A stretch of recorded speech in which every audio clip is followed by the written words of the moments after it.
Hello people and hello my Chili Con Carnage crew, it's Chili here for Live Listen Erased, and this is a special episode. Basically, I came about the idea of what are the longest albums out there after reviewing the Smashing Pumpkins and their latest effort, Atum. So, I did some research and, well, a few of the answers were rather surprising as to how long some of them last. I hope that this list is interesting to you as it is to me. I have only selected a handful of bands that I found mostly interesting or ones that I knew of. So, without further ado, let's get into this list of long albums. Bob Dylan has been around for about 700 years, but back in 1966 he dropped one of his early records called Blonde on Blonde, and it is considered to be one of rock and roll's first double-length vinyl albums. This came out only a few years after his electric fiasco, where the entire folk world really turned their backs on Bob Dylan because he picked up an electric guitar. Oh, what a shame, because he would write a lot of really good tracks after this. I can't say I'm the biggest Bob Dylan fan, but Blood on the Tracks was a really good album. Rainy Day Women number 12 and 35 is on this, as well as I Want You and Just Like a Woman. This album has a runtime of 1 hour, 12 minutes and 57 seconds.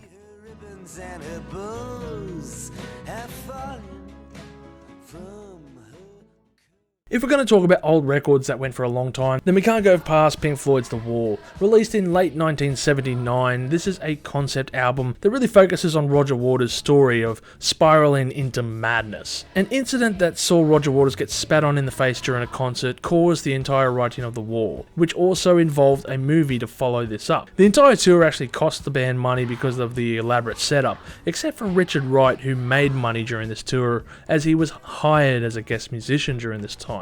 Many would see this as an incredible concept album with a movie to accompany it featuring Bob Geldof. Others might say that this is Roger Waters focusing on his daddy issues, especially when you consider that you had The Wall Part 2 released only a couple of years later, aka The Final Cut. This album has a runtime of 1 hour, 20 minutes and 42 seconds.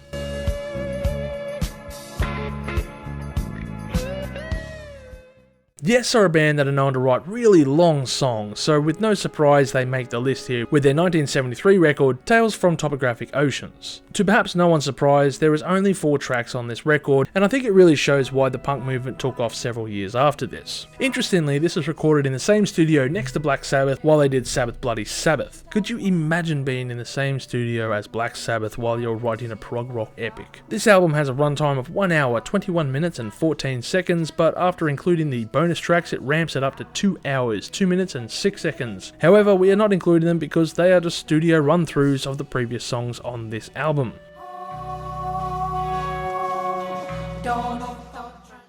If you thought that this list was going to be full of really good albums, then of course you would be disappointed.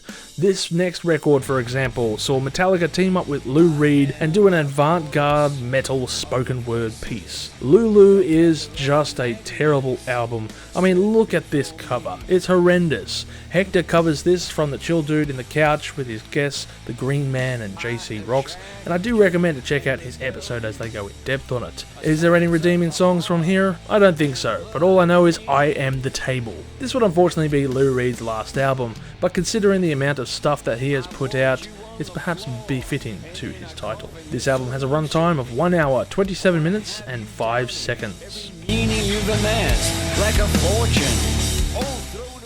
Miles Davis is the GOAT, the god of all trumpet players, and in 1970 he further cemented his legacy by releasing his double-length record Bitches Brew, because bitches be crawling, people, and this album is an experimental rock piece that of course furthers his abilities as a musician. If I'm led to believe the stories, then I'm guessing that Miles Davis used his trumpet for other means instead of just putting it to his mouth. This album will contain several legendary songs such as Pharaoh's Dance, a 20-minute odyssey, as well as the title track Bitches Brew. The album has a runtime of 1 hour, 33 minutes and 57 seconds. Marillion is a band that I'm not overly familiar with, and if you've seen my 5-minute review on their recent album, you can see just how unfamiliar I am. However, I do recognise them as pretty much the poster boys for the neo-progressive rock movement. And in 2008, there was an album that they dropped called Happiness is the Road. This record actually ended up being split into 2 CDs separately because of its length and duration, and I have to say I'm not really surprised given its runtime here. This record runs at 1 hour, 40 minutes and 6 seconds.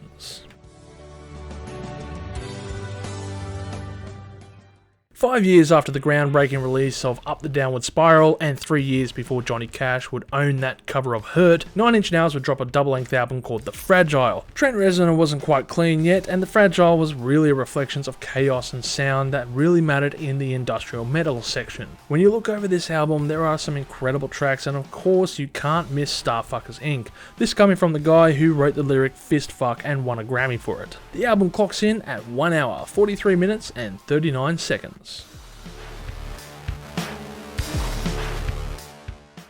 Ella Fitzgerald is a very famous musician that I know not a lot about. In 1956, however, she released one of the first double-length vinyl albums called Ella Fitzgerald Sings the Cole Porter Songbook. From what I understand, this may have been a second or third album at the time, so to get a double-length vinyl in this time and age, that's just impressive. This record contains a cover of I Get a Kick Out of You just 2 years after Frank Sinatra did it, which is quite a ballsy move to pull off. This album has a runtime of 1 hour, 48 minutes and 27 seconds. Wu-Tang Clan released their second album in 1997 called Wu-Tang Forever, and this would really become the future staple of the band. I mean, who would guess that a few years later we would see a TV show docuseries released about the band's story. It was the second release that they had ever done, and it's an incredible effort to see 2 discs come to life. I must admit, this is not my favourite album that they have released. You can have 2 guesses about which one it is. But there are some incredible tracks like Triumph, It's Yours and Reunited on here. This album has a runtime of 1 hour, 52 minutes and 6 seconds.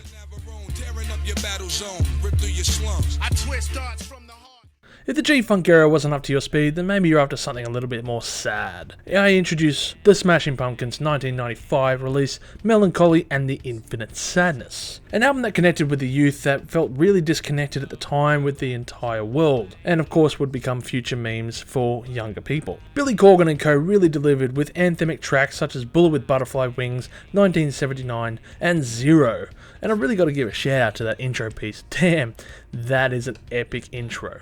This album has a runtime of 2 hours, 1 minute and 39 seconds. However, the deluxe edition is 6 hours long.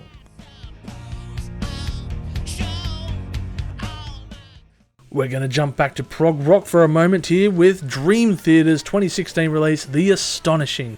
And by this stage in their career, I really didn't care for them. This was a band that I really did love, but The Astonishing was far into their new phase of their career that I just didn't really have time for. It also didn't help that this had about 500 tracks that were split up in 30-second variants and was kind of boring.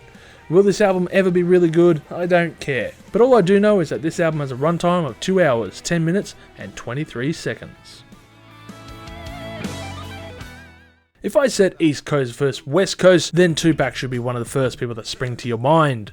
And in 1996, he released a double-length album called All Eyez on Me, 2 of America's Most Wanted as well as How Do You Want It and I Ain't Mad At Ya. Interestingly enough, Tupac has released more albums after his death than when he was still alive. This album has a runtime of 2 hours, 12 minutes and 22 seconds. By the early 2000s, Outkast were pretty much a household name, but all of that was about to change with their 2003 release Speakerboxxx The Love Below, a double-length album that really saw a bit of polarising sides here, with each band member focusing on one side of the record. But who could really escape the song Hey Ya, and that was a massive track to come out of the record. The Way You Move also followed with Roses and Ghetto Music. Damn, I love this album, and I really do remember playing this on loop several times with my Discman. This album has a runtime of 2 hours, 14 minutes and 49 seconds.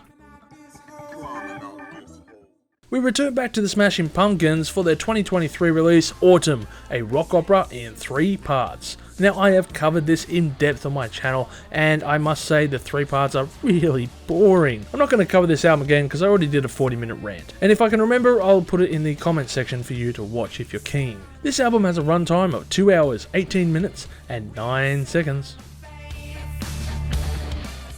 Let's venture into the EDM territory with deadmau5's 2014 record, While One is Greater Than Two. Mickey Mouse enthusiast and electronic musical entrepreneur, deadmau5 comes at us with his release here, and I've got to say I don't know the record, but I'm sure there are a couple of tracks that would be quite interesting. Maybe I have heard them on the radio and I didn't know, but this is the record that he released, and from what I understand, I think he's remixed the entire thing. This record lasts 2 hours, 19 minutes and 16 seconds. We jump back to prog rock with the Flower Kings' 2002 release Unfold the Future. Now, many of their albums are over 80 minutes long, and they've got 15 studio albums. Even if you go into their live records, you can just see how long their durations go for, and it's quite impressive, really. They are continuously putting out records pretty much every year, so go check out their stuff if you like prog rock. This record goes for 2 hours, 21 minutes and 58 seconds.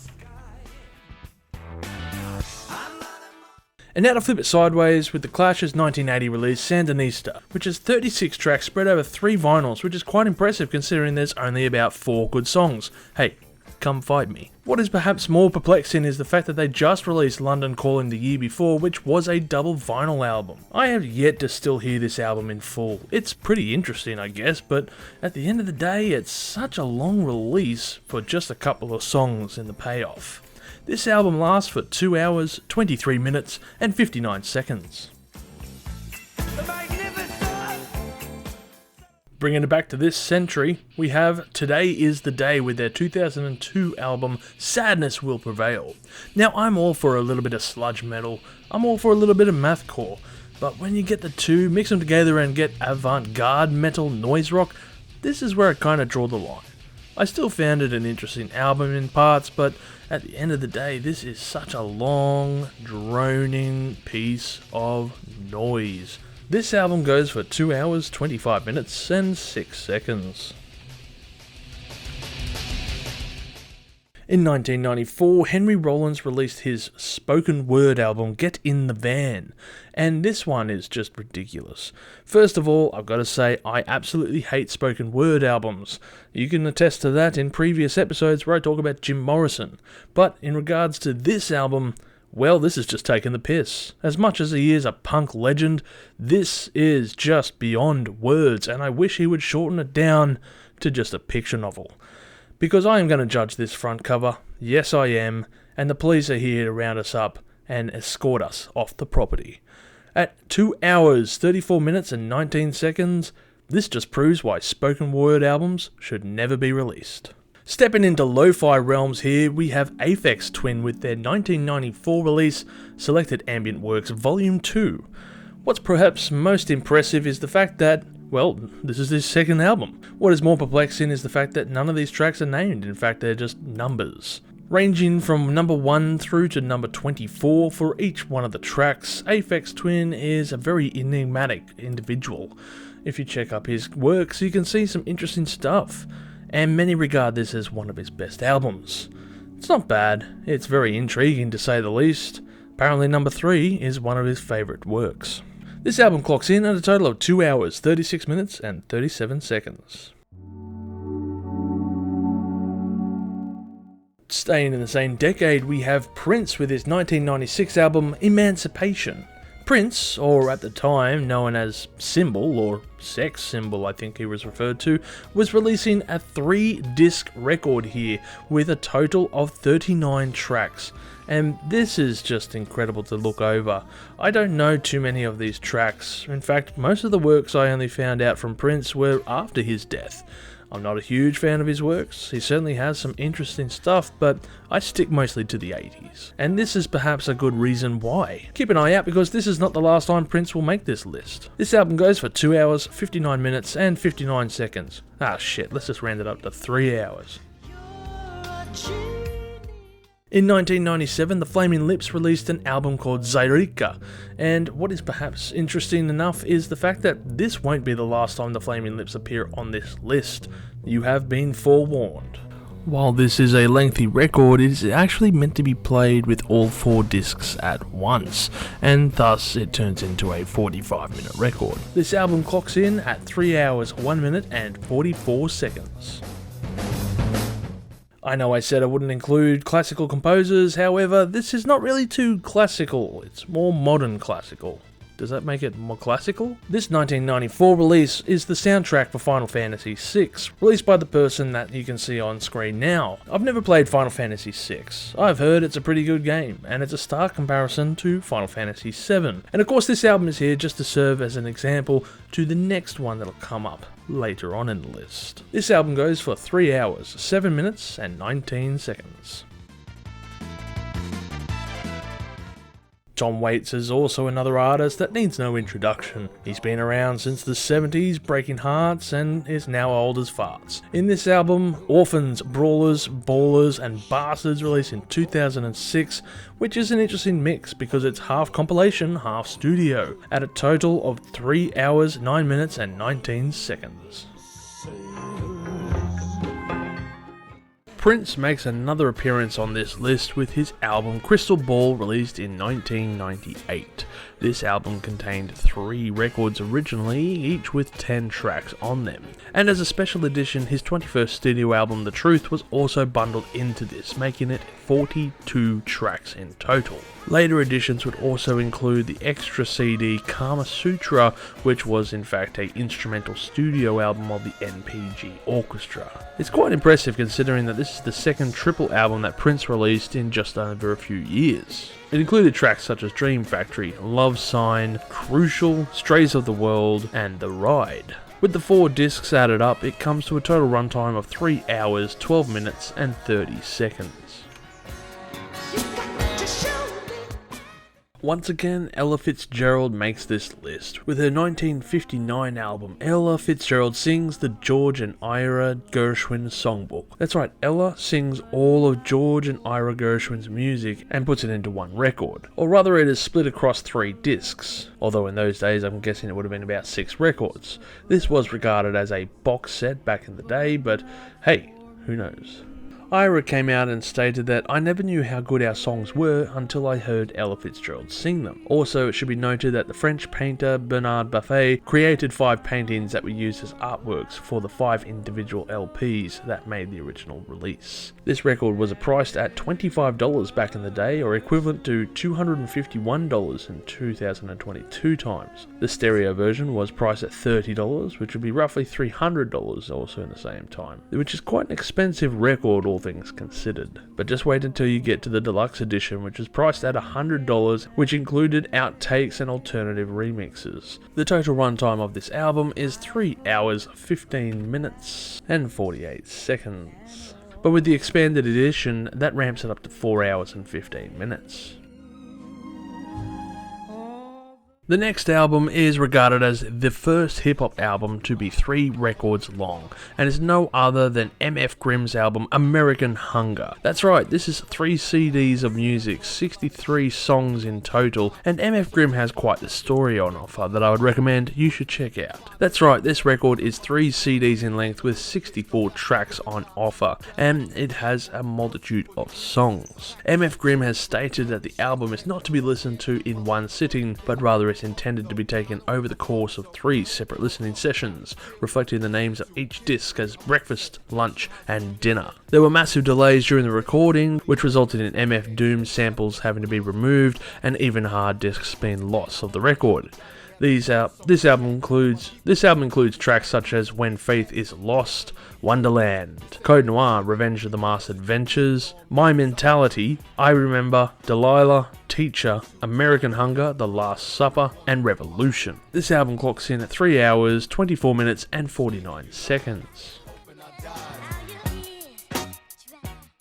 The next record is by Philippe Glass, in particular the Philippe Glass Ensemble with Michael Reisman, and this record is Music in 12 Parts. Now, Philippe Glass is perhaps most famously known for his song Brit Ego, which appeared on the GTA 4 trailer as well as on the radio station The Journey. However, Philippe Glass has done numerous musical scores for countless movies, including, but not limited to, The Truman Show, amongst several others. He's a very prolific writer and still writes several albums each year. However, this work includes, of course, 12 tracks over the runtime. Each of these songs are not for the faint-hearted, with the shortest track's runtime at just over 12 minutes minutes long. If you want to go forth and listen to this record, you sure can if you have a spare 3 hours, 26 minutes and 38 seconds. Okay, it's time to really kick this thing into gear. We're going to go for records that are at least above 4 hours from here on out. The next record I have for you is by a band called Acid Mother's Temple and the Melting Parais UFO. The album is called The Penultimate Galactic Bordello, also known as The World You Made, which was released in 2004. The artists, the Acid Mothers, are a collective of several musicians, centered around the musician Makoto Kawabata, and they're a bit of a psychedelic space rock kind of band. Imagine, if you will, Hawkwind for the 21st century. That's how I would best describe them. I found this album quite interesting because it only has 4 tracks, which of course means each track is on average 60 minutes in length. Yes, that's right, you heard me right, each of these tracks goes for at least a studio album length of time. The 4 tracks are called The Beautiful Blue Ecstasy, Have You Seen the Blue Sky, The 7 Stigmata from Pussycat Nebula, What's Your Name, and The Holy Mountain in the Counterclock World. This album has a runtime of 4 hours, 8 minutes and 42 seconds. The following album I'm going to mention might pull out a bit of heartstrings, and that is the Final Fantasy VII soundtrack released in 1997, which was done by Nobuyo Uematsu. This album has several famous pieces such as the prelude and the opening track. Of course there's Mako Reactor, but the biggest one has to be Sephiroth's theme, of course. This album has a massive runtime of 4 hours, 33 minutes and 28 seconds. The following album is all the way back from 1984 and was released by Roland Kayn. I think I'm pronouncing that wrong, but it is called Tektra. This is such an incredible album when you consider everything. Once again, released in 1984, that means it was on vinyl. And of course, this was released on 6 different vinyls, which means it had 12 sides. I don't know much about the music or the musician, as it's not accessible on Spotify. The descriptors of the music say this is drone, acousmatic music, and electroacoustic. I don't know what acousmatic is. What is that? Kind of like krautrock, but acoustic-wise? Here is an interesting review left by Mobo. The sound of a man throwing up the last remnants of a devoured god. Equal parts beautiful atmosphere and discordant nightmare. For almost 5 hours, Roland sucks all the understanding of the outside world away and allows you to bask in some of the rawest and most primal emotions possible. Tektra is a confounding mess, just like its cover art. A collection of simple ideas, stacked on top of each other so high you can no longer see the bottom past the Jenga like lattice that has formed under your feet. This album has a runtime of 4 hours, 52 minutes and 10 seconds.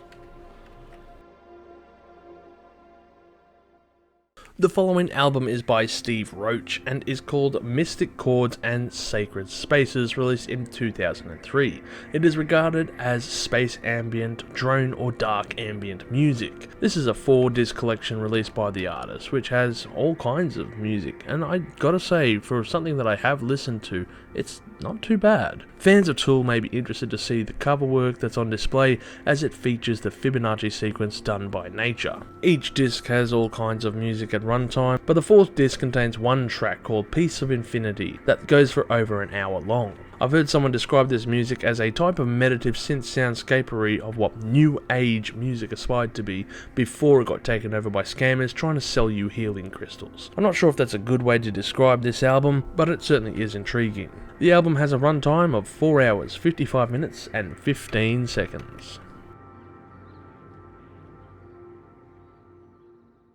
The next album is by The Flaming Lips and it's called Strobo Trip, released in 2011, and it's regarded as an EP. This is 3 tracks, and it's an EP. Get fucked. That's right, this album is an EP.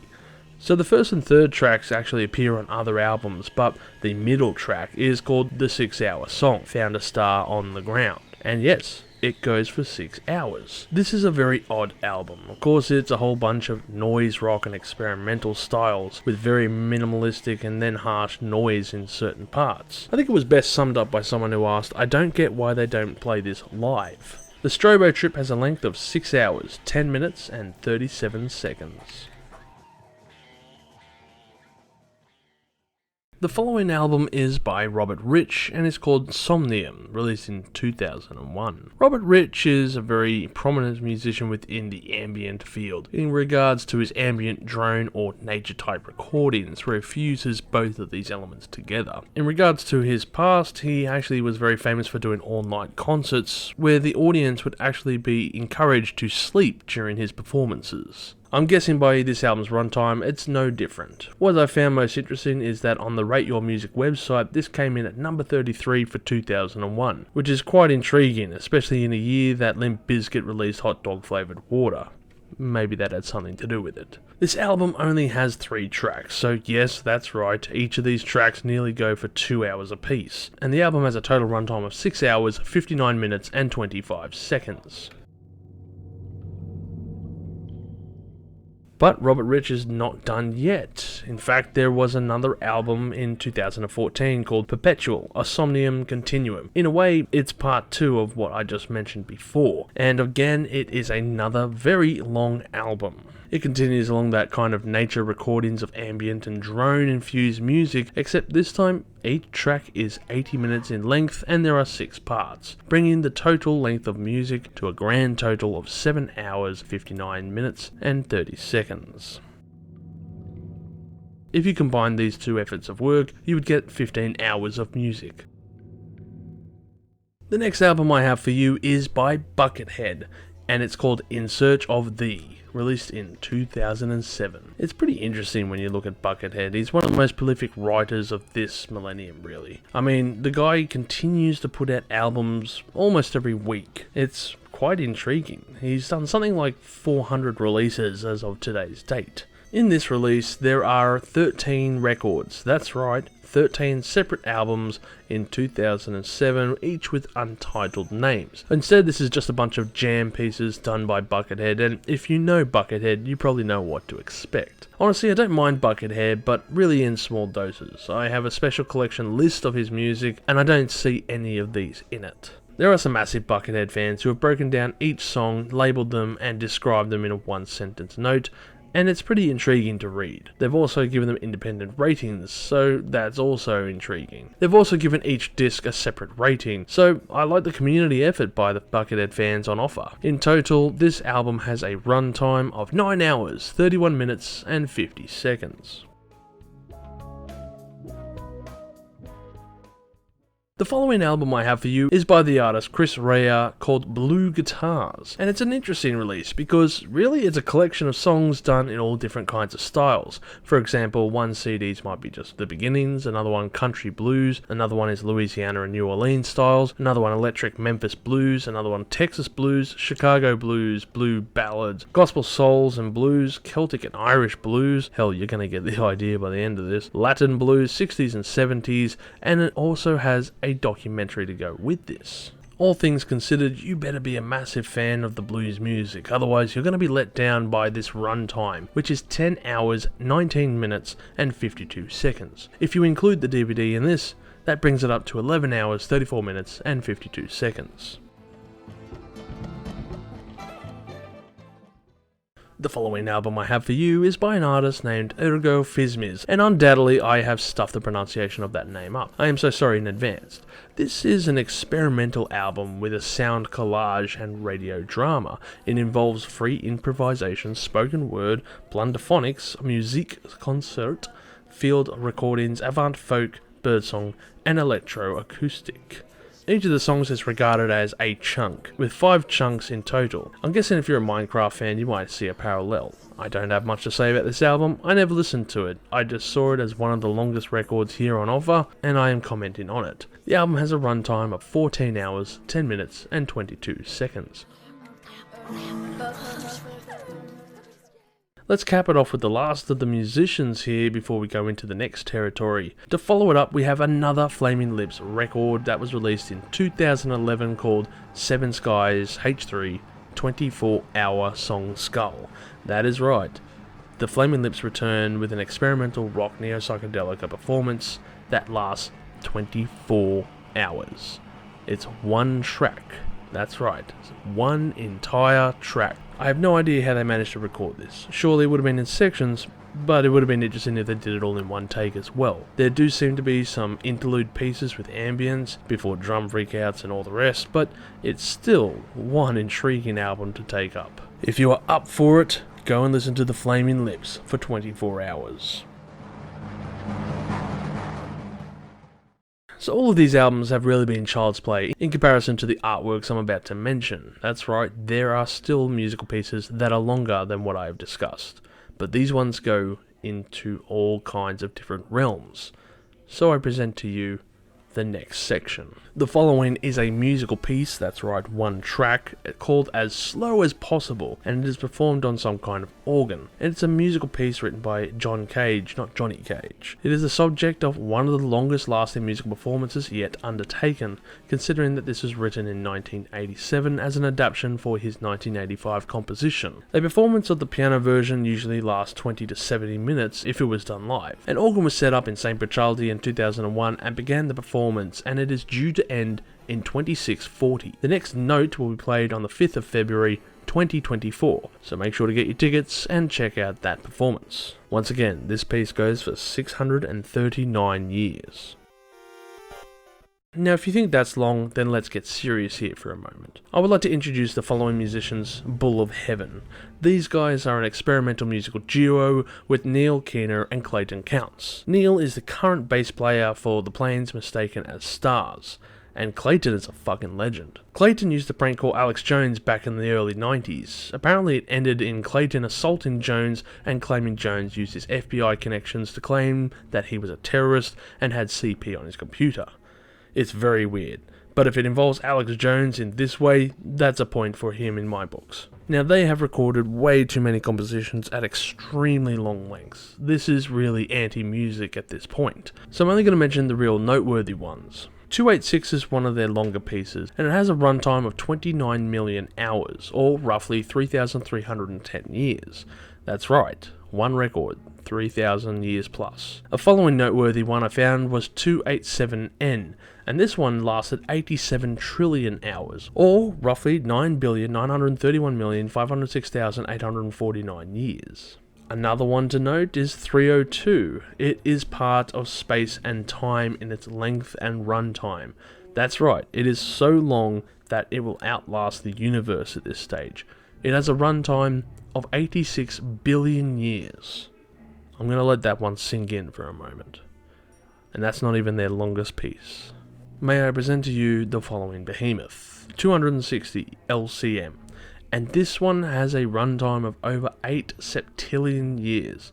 That's 24 zeros, or the number that's on the screen right now. This album has been partially lost to time, however it wouldn't be recommended to download it all in one section. As the band has described on their album 287N, the amount of space it requires to decompress their files for 287N is over 1.263 zettabytes. Apparently, it's 110 times the estimated information content of all human knowledge. So take it easy and don't unpack this file. I thought it was an interesting note that, according to their Wikipedia page, Bull of Heaven, as of April 2023, have precisely 529 releases in their discography. Could you imagine the runtime involved in that?